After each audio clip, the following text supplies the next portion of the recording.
At dahil nga ayaw ko na siyang isuot, itong pieces na skirt ay tatabasin ko na lang siya uli. Una, kinuha ko dyan yung haba na gusto ko, which is 25 inches. Ninilagyan ko ng marka doon sa may waistline. Pagkatapos, nag-add lang ako dyan ng 1.5 inches para sa fold, para sa garter.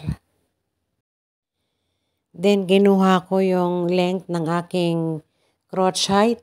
And then, from the center fold, pumasok lang ako dyan ng 3.5 inches. At nilagyan ng markings. Ayan, markings muna ako dyan. Pati sa crotch markings. Ang kulit nung alaga ko, pabalik-balik siya. Oh. Katapos markahan, ayan, tinabas ko na dyan sa my crotch. Papuntang waistline. Katapos from the markings ng waistline, nag-add ako ng another 1.5 inch para sa magiging likod niya. Hindi kasi pwedeng pantay yung crotch dahil kung pantay ang crotch, hihilahin siya pataas kapag isinuot mo na. So ayan, kita nyo pa slant, yan yung likod. And then kinuha ko dyan yung dalawang naka-fold para naman sa magiging harapan. Ayan, binawasan ko. And then yung backside niyan ay pumasok lang din ako ng 1.5 inch doon sa bandang waistline. Yan. So, makikita nyo na ang difference ng front and back.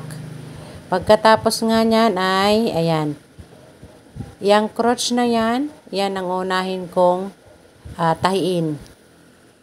Pagkatapos tahiin, yung magkabilang side ay ibuka ko at dudugtong ko naman doon sa kabilang side. Ayan. Syempre, sa wrong side ako magtatahi. Yan. Pagkatapos ko tahiin yung mga sides na yan, ayan, naglalagay na ako dyan ng garter. Garterize lang ang waistline. Yan. 1 1/4 ang lapad ng aking garter. So, sa pagkuha ko ng sukat ng garter, yung garter mismo ang nilagay ko sa waistline ko at kung saan ako komportable, ayun na. Pwede naman na kunin mo yung kalahati ng sukat ng waistline mo at yun ang magiging sukat ng garter mo. Pagkatapos, ayan na nga. Ayan. Yan ang style ng culottes. Maluwag siya sa laylayan. Ayan.